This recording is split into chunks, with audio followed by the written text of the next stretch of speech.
Date है आज 25 जून 2022। ये सब टॉपिक डिस्कस करेंगे इस क्लास में। फर्स्ट टॉपिक है negotiations for India European union free trade agreement. Negotiation का मतलब समझौता हुआ इंडिया और यूरोपियन यूनियन के बीच में फ्री ट्रेड एग्रीमेंट को लेके। ये मीटिंग हुई कहाँ पे? ब्रुसेल्स में। ब्रुसेल्स में यूरोपियन यूनियन का हेडक्वार्टर है और ब्रुसेल्स बेल्जियम की कैपिटल है। बेल्जियम यूरोप में एक कंट्री है, यूरोप में एक कंट्री है, ये देख सकते हो इस यहाँ पे कंट्री है एक। यूरोपियन यूनियन आप जानते हो एक ऑर्गेनाइजेशन है, यूरोप के जो कंट्री हैं लगभग अराउंड 27 कंट्रीज़ हैं वो इसके मेंबर हैं। इसका एक कमीशन भी है, यूरोपियन कमीशन।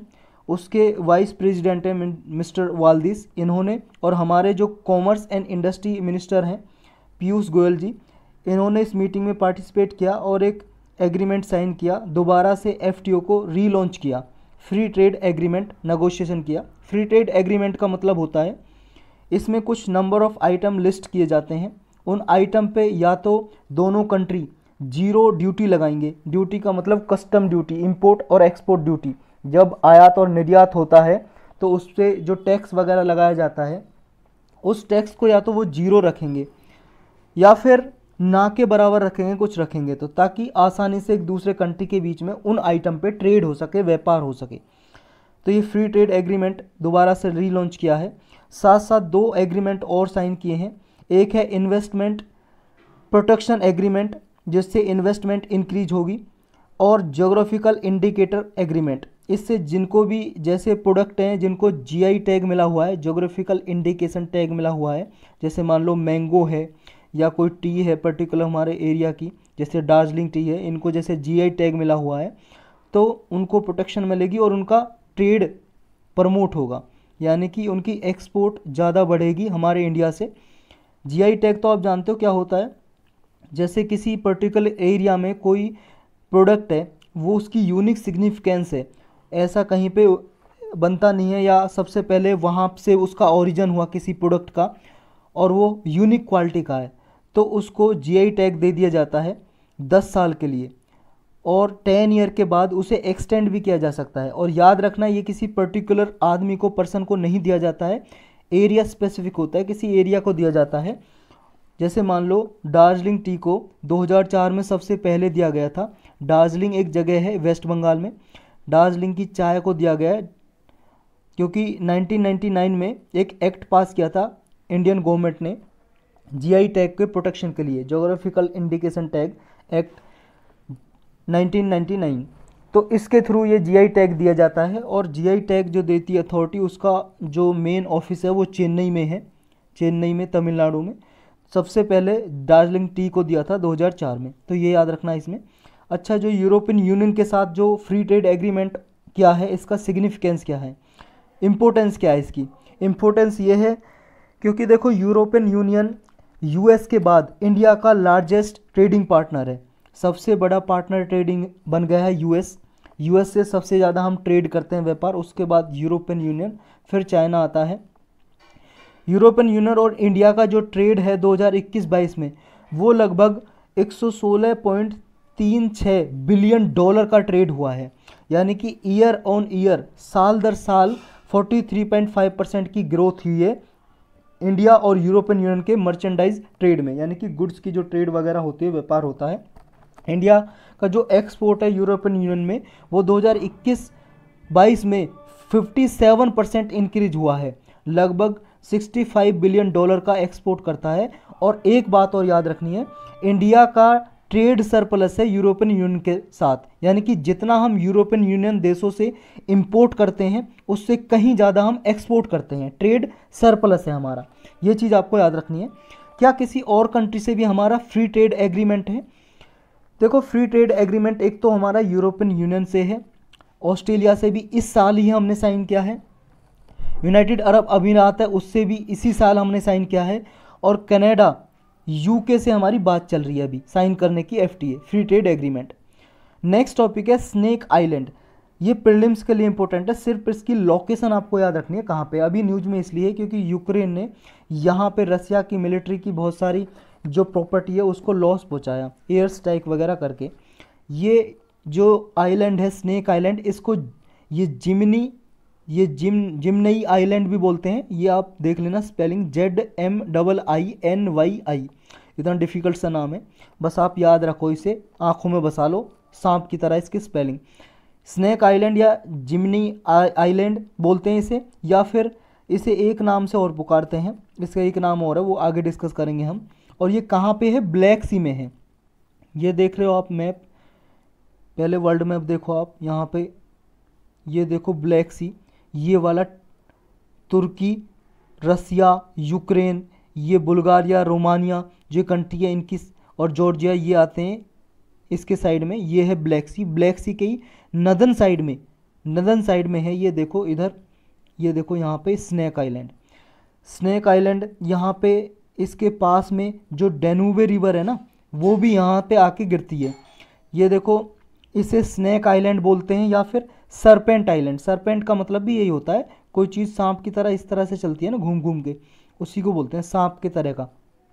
तो ऐसा ये आइलैंड है, कुछ एक्स शेप्ड में बना हुआ है, इसकी जो शेप है वो एक्स शेप है, इसलिए एक्स शेप्ड आइलैंड भी बोलते हैं इसको, या सरपेंट आइलैंड, स्नेक आइलैंड या जिम्नई आइलैंड के नाम से जानते हैं इसको।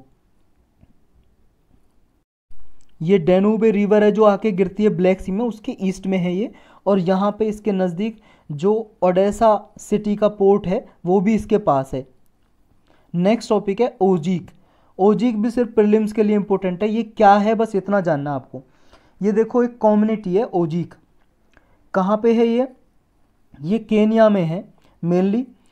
अफ्रीकन कोर्ट ने ऑर्डर दिया है केनिया को कि ओजीक पीपल हैं जो यहाँ के मूल निवासी हैं, इंडिजिनस पीपल हैं, इनको 1.3 मिलियन डॉलर का पेमेंट दिया जाए ताकि ये अपना जीवन यापन कर सकें और दोबारा से अपना जीवन चला सकें। क्योंकि जब से आज़ादी मिली है केनिया को, उसके बाद से ओजिग जो पीपल हैं उनका फोर्सफुली केनियन गवर्नमेंट इन्हें इविक्ट करती रहती है, यानी कि इन्हें निकालती रहती है फोर्सफुली यहाँ से, बिना किसी कंपनसेशन के, बिना किसी कंसल्टेशन के। तो कौन है ओजिक, ये देख सकते हो आप, ये पीपल हैं, कुछ इस तरह के इनके अटायर हैं। अटायर मतलब इनके जो कपड़े वगैरह जो ये पहनते हैं इस तरह के हैं, पोशाक पहनते हैं जो ये ओजिक यहाँ के। देखो मोस्ट मार्जिनलाइज्ड पीपल हैं, इंडिजिनस पीपल हैं जो केनिया में माइनॉरिटी हैं, अल्पसंख्यक हैं ये, इनकी पॉपुलेशन बहुत ही कम है। ट्रेडिशनली देखो ये हनी गैदरर हैं, ये शहद वगैरह इकट्ठा करते हैं, जो मधुमक्खी बैठी होती है उसको हटा के शहद निकालते हैं ये। और ये फ्रूट वगैरह जो जंगलों में फ्रूट रहते हैं या रूट्स, इन पे सरवाइव करते हैं, अभी भी फ्रूट खाते हैं या रूट्स खाते हैं पेड़ों की। हंटिंग करते हैं, शिकार करते हैं ये। ट्रेडिशनली ये बी कीपिंग ही करते हैं, यानी कि हनी शहद उत्पादन करते हैं, ये मेन इनका काम यही है। ये बहुत सालों से जो मो फॉरेस्ट है, एक एरिया है, जंगल है मो फॉरेस्ट, वहाँ पे रहते आए हैं ट्रेडिशनली, और नेचुरल बायोडाइवर्सिटी और रिसोर्सेज को, ये रिसोर्सेज वगैरह को कंजर्व करके भी रखते हैं। क्योंकि ओजिक का मतलब ही ये होता है care taker of all plants and wild animals, यानी कि जितने भी पौधे हैं, जंगली जानवर हैं, उनके रखवाले ओजिक का मतलब होता है। तो ये जो नेचुरल डाइवर्सिटी है, बायोडाइवर्सिटी है, रिसोर्सेज हैं, संसाधन है फॉरेस्ट एरिया में, उनका संरक्षण भी करते हैं ये। नेक्स्ट टॉपिक है श्यामा प्रसाद मुखर्जी, अभी न्यूज में है, ये आप देख सकते हो इमेज में, ये है श्यामा प्रसाद मुखर्जी। श्यामा प्रसाद मुखर्जी की 121वीं डेथ एनिवर्सरी थी, इसलिए न्यूज में है। ये भारतीय जनसंघ एक पार्टी थी जो पहले, अभी जो भारतीय जनता पार्टी जिससे बनी है बीजेपी, उसी के ये फाउंडर थे श्यामा प्रसाद मुखर्जी। इन्होंने भारतीय जनसंघ बनाया और ये इंडिपेंडेंट इंडिया के फर्स्ट मिनिस्टर थे इंडस्ट्री और सप्लाई के। इन्होंने इनिशियली इंडियन नेशनल कांग्रेस, जो अभी कांग्रेस पार्टी है, उसमें काम किया था 1977 से लेकर 1979 में, और फिर ये जनता पार्टी के भी को फाउंडर रहे थे, और बाद में ये भारतीय जनता पार्टी बनी थी, जनता पार्टी। मुखर्जी और इनके और मेंबर थे, इन्होंने हिंदू सभा में पार्टिसिपेट भी किया था। हिंदू महासभा जो थी, अभी भी चल रही है जो हिंदू महासभा, एक पार्टी की तरह, ऑर्गेनाइजेशन की तरह सेटअप हुई थी ये इंडिपेंडेंस से पहले। इन्होंने देखो क्विट इंडिया मूवमेंट है जो, उसका विरोध किया था मुखर्जी ने, श्यामा प्रसाद मुखर्जी ने, और जो हिंदू महासभा के और मेंबर थे इन्होंने, जो भारत छोड़ो आंदोलन चलाया था महात्मा गांधी जी ने, उसका विरोध किया था। इन्होंने कहा था कि ये हमारी सोसाइटी की जो इंटीग्रिटी है, अखंडता है, उसको डिस्ट्रॉय करेगा ये मूवमेंट, क्विट इंडिया मूवमेंट। तो ये बात आपको याद रखनी है बस, कि इन्होंने क्विट इंडिया मूवमेंट का विरोध किया था, अपोज किया था। इस तरह के स्टेटमेंट देके यूपीएससी पूछ लेती है। नेक्स्ट टॉपिक है ONDC। ये प्रीलिम्स और जीएस पेपर 3 के लिए इंपॉर्टेंट है। Open network for digital commerce. ये कुछ ऐसा नेटवर्क होगा, जैसे मान लो अभी आप फ्लिपकार्ट से या अमेजन से कोई प्रोडक्ट खरीदते हो, कोई मान लो आप बुक खरीद रहे हो और वो बुक देखा कि आपने अमेजन पे फाउंड किया, अमेजन पे देखा कि बुक खरीद रहे हो आप लक्ष्मीकांत की, और ये लक्ष्मीकांत की बुक अमेजन पे है नहीं, तो फिर आपको दोबारा से फ्लिपकार्ट पे जाना पड़ता है या किसी और ऐसी ई कॉमर्स साइट है जो ऑनलाइन गुड्स वगैरह बेचती हैं, ई कॉमर्स साइट है जो, इन पे और पे जाना पड़ता है किसी साइट पे।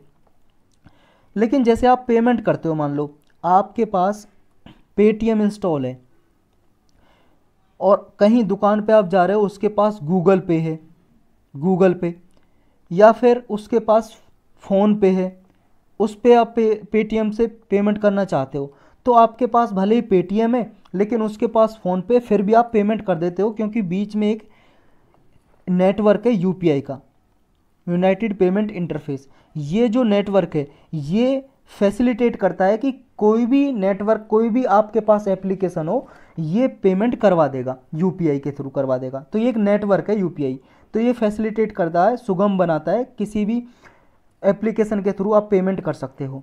इसी तरह का अगर मान लो, अगर आप अमेजन पे कोई बुक ढूंढ रहे हो और अमेजन पे वो बुक नहीं है लेकिन फ्लिपकार्ट पे है, तो वो अमेजन पे ही दिखा देगा कि वो बुक है फ्लिपकार्ट पे, अमेजन पे ही आ जाएगी वो, अमेजन ऐप पे ही, और वहीं से आप ऑर्डर कर देगा और फ्लिपकार्ट वाला आपके घर पे ऑर्डर लेके आ जाएगा। कुछ इस तरह का सिस्टम के, जिस तरह से जो ये पेमेंट सिस्टम है ना यूपीआई के थ्रू इंटरलिंक की हुई है, किसी भी पेमेंट्स ऐप से आप किसी दूसरी ऐप पे कर सकते हो, इसी तरह से किसी भी ई कॉमर्स ऐप से दूसरी चीज़ें खरीद सकते हो, आप बेच सकते हो, या कोई भी प्रोडक्ट आप खरीद सकते हो, बेच नहीं सकते, इनमें खरीदी जाती हैं, कोई भी प्रोडक्ट खरीद सकते हो।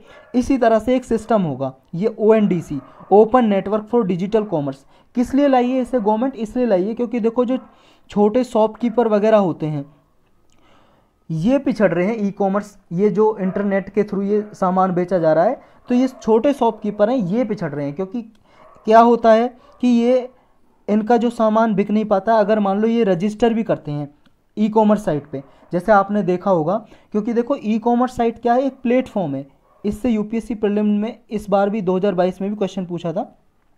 ये एक प्लेटफॉर्म है, ये अपना माल नहीं बेचता, ये क्या करता है, सिर्फ जैसे कोई मैन्युफैक्चरर है या कोई शॉपकीपर है, कोई भी जिसने कोई भंडार रख रखा है, स्टोरेज रख रखी है, वो रजिस्टर करेगा अमेजन पे और अपना माल बेचेगा। ये डीलर है, यानी कि एक तरह से सेलर है, ये इसने रजिस्टर कर लिया। सेलर को, बेचने वाले को और ख़रीदने वाले को ये प्लेटफॉर्म प्रोवाइड करता है, बस अमेजन, फ्लिपकार्ट, कुछ भी। ये कोई कंपनी ऐसी नहीं है मैन्युफैक्चर हो, खुद का माल बना के बेच रही हो, खुद का माल इस पर नहीं है। सेलर को, बेचने वाले को और ख़रीदने वाले को प्लेटफॉर्म प्रोवाइड कर रहा है बस ये। तो इस तरह से जो क्या होता है कि जो बड़े बड़े सेलर होते हैं, ऐसा होता है कि जब अमेजन पे जाओगे आप कोई चीज़ सर्च करोगे प्रोडक्ट, तो बड़े बड़े सेलर के सामने लेके आता है बड़े बड़े सेलर को ये उनका प्रोडक्ट। जो छोटे सेलर होते हैं वो तो आ नहीं पाते हैं। जैसे आप देखा होगा, जैसे यूट्यूब पे आप सर्च करोगे कि यूपीएससी करंट अफेयर, और यूपीएससी का करंट अफेयर आपने ये भी लिख दिया ना, best current affair for UPSC, तो पता कौन सी साइट को दिखाएगा वो?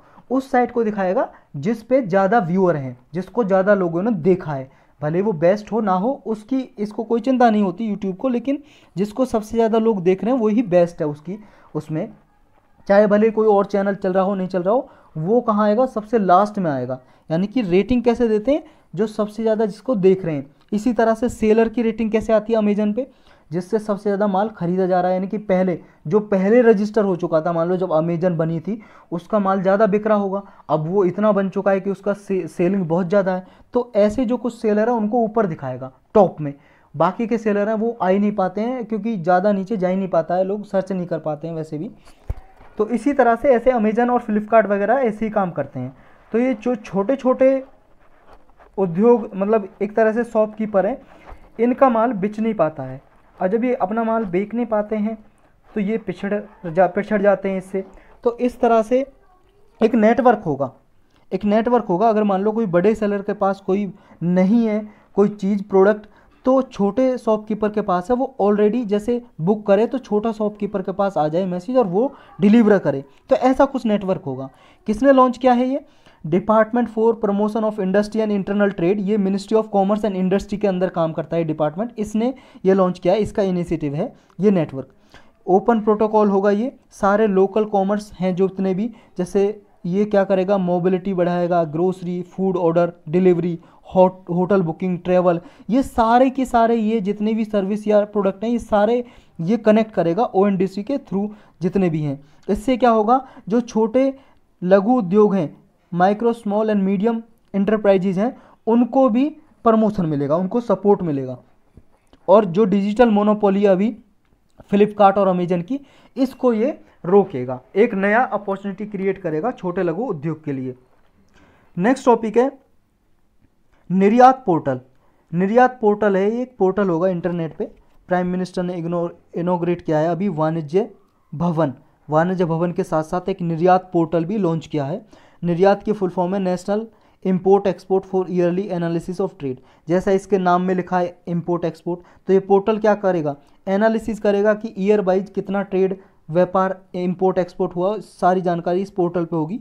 ये पोर्टल और भी प्रोवाइड करेगा पब्लिक डेटाबेस की एक्सपोर्ट कितने स्टेट से कितना एक्सपोर्ट हुआ है और ये कितना डाउन हुआ है एक्सपोर्ट मतलब कौन से स्टेट से हमारे इंडिया के, और इंडस्ट्रीज़ को फास्ट डिसीजन लेने में ये सहायता करेगा, क्योंकि जिससे ज़्यादा एक्सपोर्ट कहाँ से हुआ है कहाँ से नहीं हुआ है, किसकी ट्रेड की क्या सारी जानकारी है इस पोर्टल पे उपलब्ध होगी। गवर्नमेंट के वर्क को ये जो है one district one export plan, कि एक डिस्ट्रिक्ट से कम एक प्रोडक्ट को प्रमोट करना है और एक्सपोर्ट करना है, जो ये प्लान चला रखा है इसको भी प्रमोट करेगा ये पोर्टल, क्योंकि सारी जानकारी होगी तो आसानी से एक्सपोर्ट किया जा सकेगा इससे। इस पोर्टल से इम्पोर्टेंट इन्फॉर्मेशन भी मिलेगी 30 कम्युनिटी ग्रुप से ज़्यादा और 200 से ज़्यादा कंट्रीज़ में एक्सपोर्ट किया जा सकेगा इस निर्यात पोर्टल के जरिए कोई भी प्रोडक्ट वगैरह। नेक्स्ट टॉपिक है बालिका पंचायत। ये प्रीलिम्स और जीएस पेपर 2 के लिए मोस्ट इम्पोर्टेंट टॉपिक है बालिका पंचायत। पंचायत तो आप जानते हो क्या होता है, अपने गाँवों में देखा होगा या कहीं पे सुना भी होगा, जैसे पंचायत कहीं पे लगी है, क्या करते हैं लोग वगैरह आते हैं वहाँ पे कोई डिसीजन लेते हैं।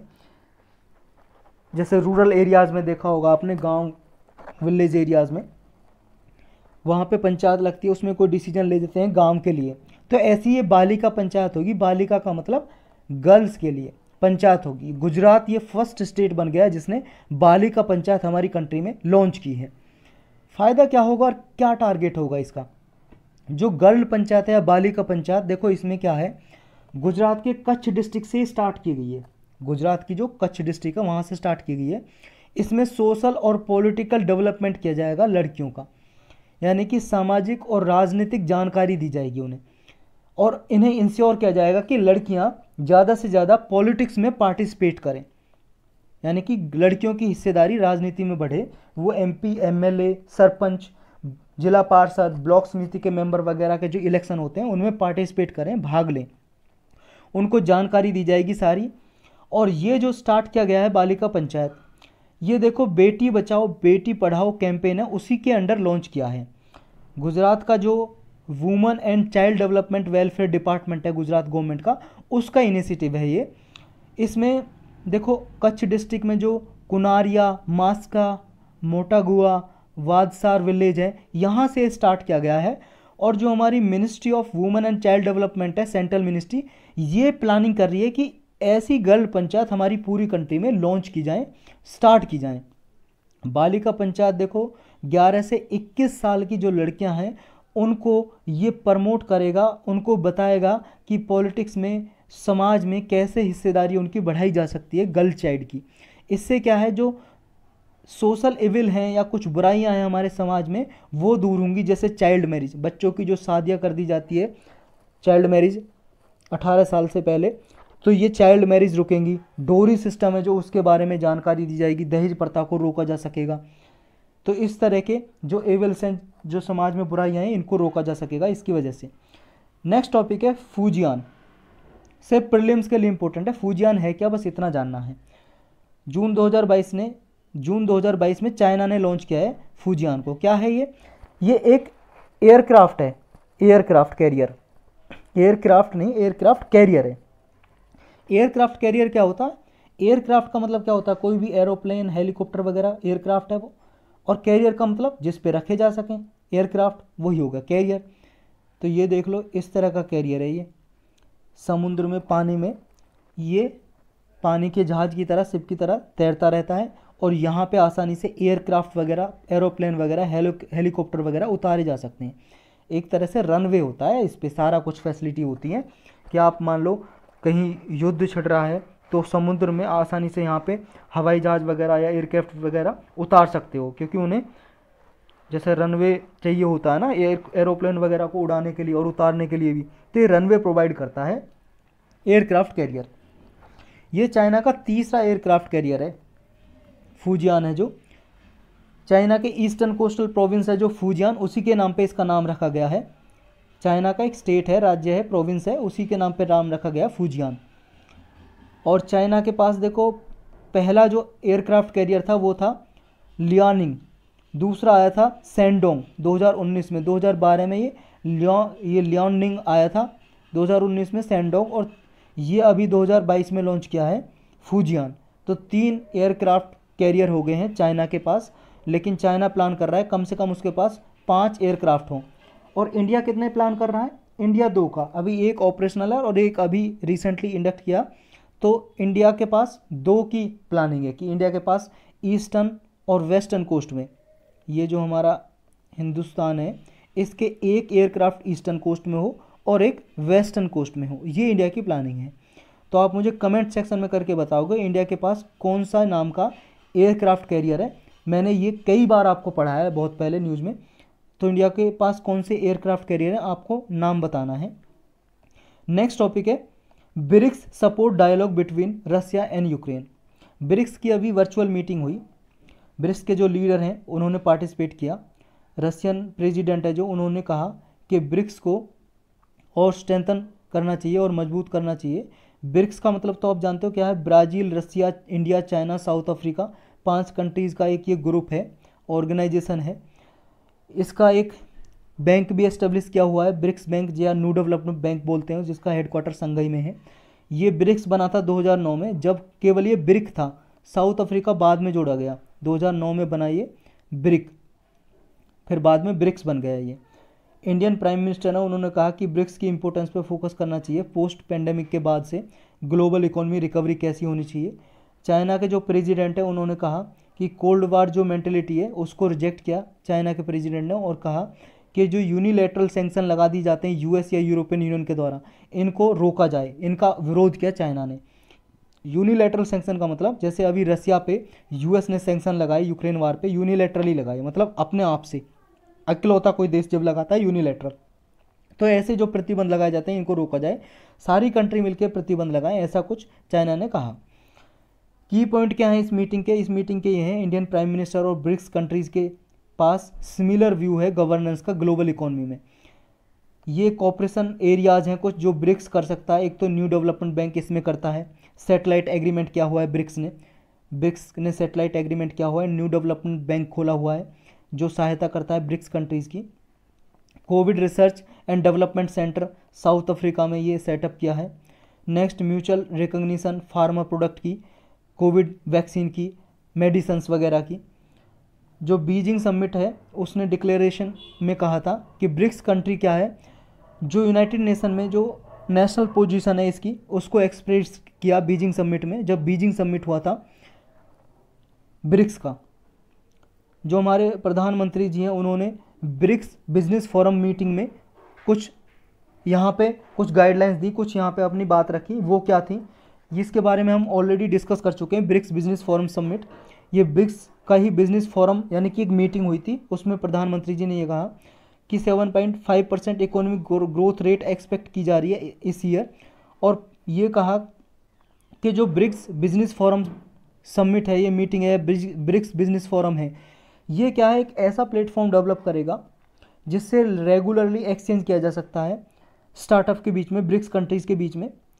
ब्रिक्स कंट्रीज़ की जो स्टार्टअप है, नई नई कंपनियां, उनके बीच में ट्रेड एक्सचेंज बढ़ाई जा सकती है। उन्होंने कहा, यानी कि हमारे प्रधानमंत्री जी ने, इनोवेशन लेड इकोनॉमिक रिकवरी होनी चाहिए, यानी कि जो कोविड-19 के वजह से इकोनॉमिक स्लो डाउन हुई है उसको दोबारा से रिकवर करना, ये इनोवेशन बेस्ड होनी चाहिए, ज़्यादा से ज़्यादा इनोवेशन को प्रमोट किया जाए। और इंडिया का जो करंट इकोनॉमिक रिकवरी है वो टेक्नोलॉजी लेड ग्रोथ है, टेक्नोलॉजी के बेस पे ग्रोथ। जो इनोवेशन फ्रेंडली पॉलिसीज़ हैं इनको प्रमोट किया जाना चाहिए। ये बिजनेस फोरम है जो, उसमें ये बात कही गई थी, जैसे स्पेस के एरिया में, ब्लू इकोनॉमी में, ब्लू इकोनॉमी मतलब ओशन से रिलेटेड, ग्रीन हाइड्रोजन में, क्लीन एनर्जी जैसे renewable energy, solar energy, wind energy वगैरह, ड्रोन्स में, जियो स्पेशल डेटा, इनमें इनोवेशन फ्रेंडली पॉलिसी होनी चाहिए ताकि ब्रिक्स कंट्रीज़ में इनका ज़्यादा से ज़्यादा प्रमोशन हो सके।